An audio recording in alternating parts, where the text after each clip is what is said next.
बिस्मिल्लाहिर्रहमानिर्रहीम। अस्सलाम वालेकुम फ्रेंड्स, आप देख रहे हैं सीएससी गाइड ऑफिशियल और आज मैं आपको बताऊंगा स्टडी प्लान, रिसर्च प्रपोजल और वो क्या कहते हैं उसे, स्टेटमेंट ऑफ पर्पस।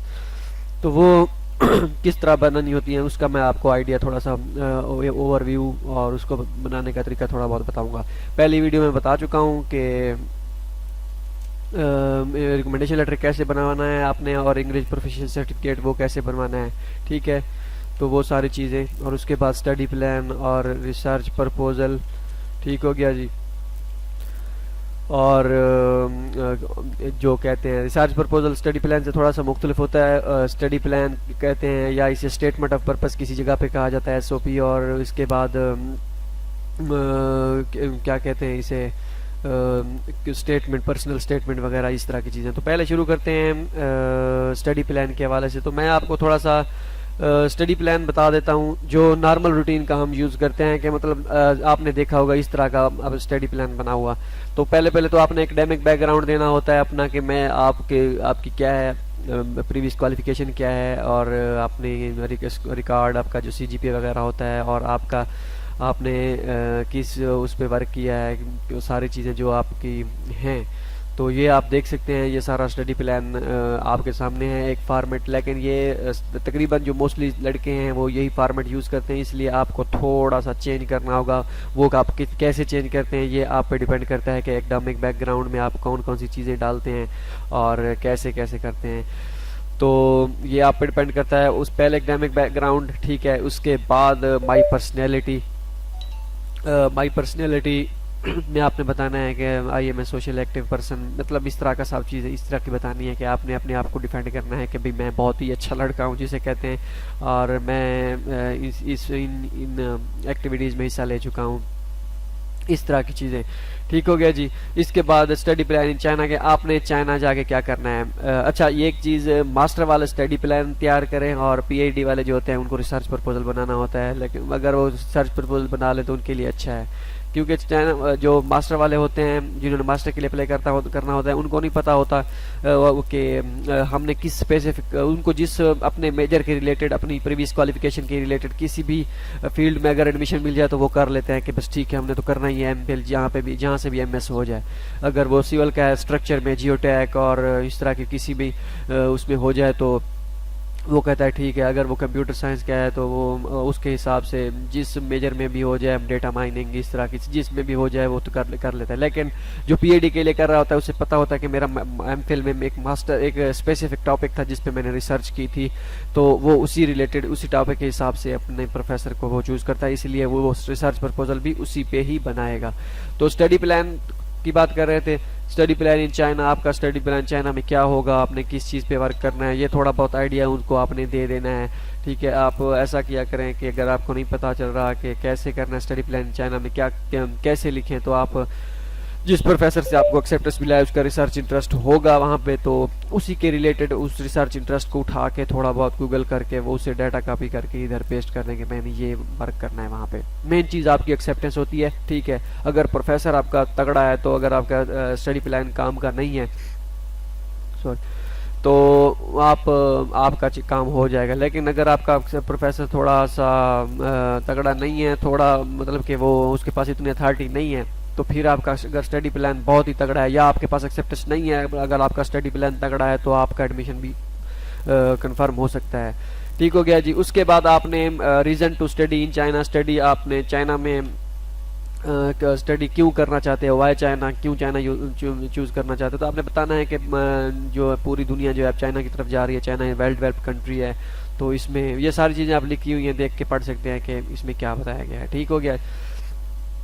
ये हो गया। और दूसरा फॉर्मेट मैं आपको बताता हूँ जो नॉर्मली हम यूज़ करते हैं, ठीक है।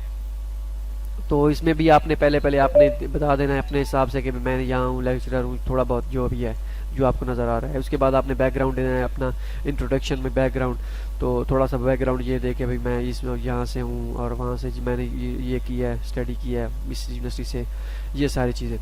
उसके बाद अपनी पर्सनैलिटी के बारे में बता देना है, वो मैं पहले बता चुका हूँ, ठीक है। तो ये स्टडी प्लान मैंने पहले बताया है कि अगर आपको कोई आपका कोई दोस्त रिसर्चर है या पीएचडी कर रहा है, अगर आप उससे बनवा लें तो सॉरी वो आपको अच्छी तरह वो बता देगा, ठीक है।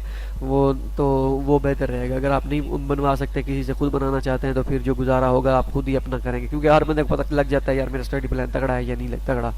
कोई कंफ्यूज होते हैं, पता नहीं सही है या गलत है। लेकिन अगर आप किसी से नहीं बनवाना चाहते, खुद बनाना चाहते, तो फिर ऐसे ही बनेगा और आपको इसी से गुजारा करना पड़ेगा। तो जैसे आपकी मर्जी, ठीक है। Why do I choose study in China, study फिर वही आपने स्टडी क्यों चाइना यूज़ कर रहे हो मैं पहले बता चुका हूँ। उसके बाद why do choose study in the university, आपने इस यूनिवर्सिटी को क्यों चूज़ किया, तो बता देना है आपके, आपने इस यूनिवर्सिटी को, ये टॉप रैंक यूनिवर्सिटी है और इसका ये डिपार्टमेंट है जिसमें मैं अप्लाई कर रहा हूँ, इसमें लैब्स अच्छी हैं और ये सारा इंफ्रास्ट्रक्चर और सारी चीज़ें बहुत अच्छी हैं। तो और प्रोफेसर जिससे मैंने एक्सेप्टेंस लिया है वो बहुत कोऑपरेटिव है। मैं बहुत ही जो जिसे कहते हैं ना बहुत ही अच्छा या बहुत ही प्लेयर फील करूंगा अगर मैं इस यूनिवर्सिटी में एडमिशन लूँगा। तो ये सारी चीज़ें आपने इसमें बता देनी है, ठीक है। तो आपने थोड़ा सा डिटेल स्टडी प्लान भी इसमें दे देना है थोड़ा सा, कि भाई मैं इस टॉपिक पे इस प्रोफेसर के पास करना चाहता हूँ रिसर्च। तो ये सारी चीज़ें आपने बता देनी है। उसके बाद ऑब्जेक्टिव रिसर्च, आपके रिसर्च का ऑब्जेक्टिव क्या है वो भी थोड़ा सा बता देना है आपने, ठीक है।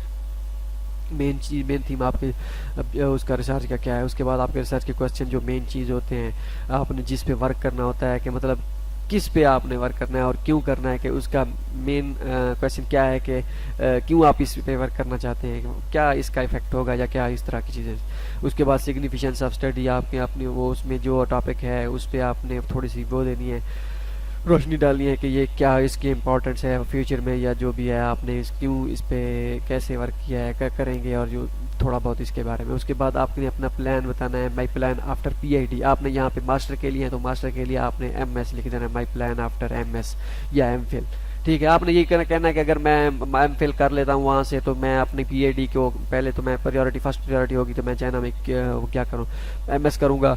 और अगर मुझे वहाँ पे मौका ना मिला अनफॉर्चुनेटली,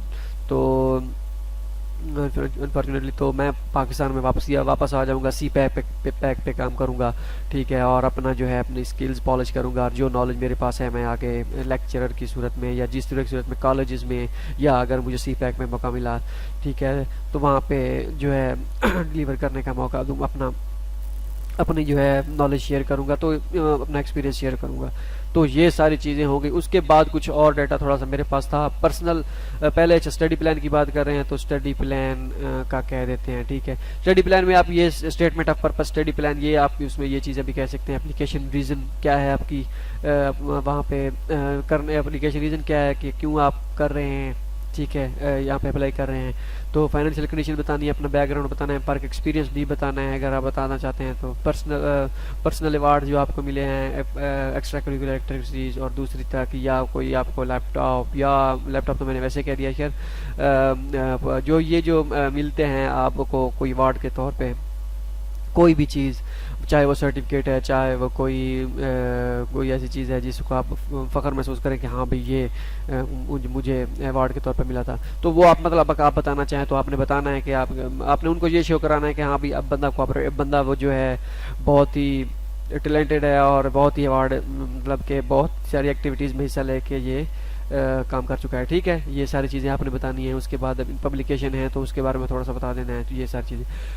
और उसके बाद मैं आप थोड़ा सा बता देता हूँ आपको उसके बारे में, रिसर्च प्रपोजल के बारे में। रिसर्च प्रपोजल का खैर मुझे इतना ज़्यादा आइडिया नहीं है, लेकिन जो रिसर्च प्रपोजल बनाना जिन्होंने एमएस किया हुआ है, रिसर्च प्रपोजल जो बनाना चाहते हैं, तो उनके लिए मैं आपको थोड़ा सा ये बता देता हूँ। ये आपको मैं हेडिंग्स वगैरह दे देता हूँ, बाकी आप खुद बना लेंगे क्योंकि आपने एमएस किया हुआ है। आखिर आपको इतना तो पता होगा ही सही कि आपने क्या करना है। तो टाइटल में रिसर्च में डाल देना है, क्योंकि आपने एक स्पेसिफिक टाइटल पे रिसर्च करनी है तो उसको लाजमी मेंशन करना है। वो आपने प्रोफेसर के हिसाब से या आपने अपनी प्रीवियस मास्टर क्वालिफिकेशन के हिसाब से देख लेना है। उसके बाद इंट्रोडक्शन देना है, उसका लिटरेचर रिव्यूज़ देना है, ठीक है। उसके बाद ऑब्जेक्टिव्स आ जाएंगे, स्कोप आ जाएगा, सिग्निफिकेंस आ जाएगी। उसके बाद मेथडोलॉजी आ जाएगी, ठीक है। तो एक्सपेक्टेड रिजल्ट आ जाएंगे और रेफरेंस आ जाएगा, flow chart and Gantt chart with full explanation, ये चीज़ें आ जाएंगी। अगर आपने एम फिल किया हुआ है और अगर आपको लिटरेचर रिव्यू, मेथडोलॉजी, ये इन सारी चीज़ों का नहीं पता, तो फिर मेरे ख्याल में आपको पता होना चाहिए। अगर नहीं है तो पता होना लाजमी है इस चीज़ का। तो ये सारी चीज़ें आ गई, ठीक है। तो होप सो आपको थोड़ा बहुत आइडिया हो गया होगा कि रिसर्च प्लान, स्टडी प्लान और रिसर्च प्लान भी कहते हैं, रिसर्च प्रपोजल भी, रिसर्च प्रपोजल और चीज़ होती है, रिसर्च प्लान, स्टडी प्लान और ये सारी चीज़ें सब से स्टेटमेंट ऑफ पर्पज़, ये सारी चीज़ें सेम होती हैं। ठीक हो गया जी, होप सो आपको वीडियो पसंद आई होगी, दुआओं में याद रखिएगा। और नेक्स्ट वीडियो में आप बनाऊंगा कि आप फिजिकल एग्जामिनेशन फॉर्म कैसे बनवा सकते हैं, कैसे फिल कर सकते हैं और कहाँ से बनवा सकते हैं, और अगर आप वो सारी चीज़ें उसमें मैं खुद बता दूंगा कि जब वीडियो आएगी कल इंशाल्लाह मैं नेक्स्ट वीडियो उसी पे बनाऊंगा। होप सो आपको वीडियो पसंद आई होगी, दुआओं में याद रखिएगा। अल्लाह हाफिज़।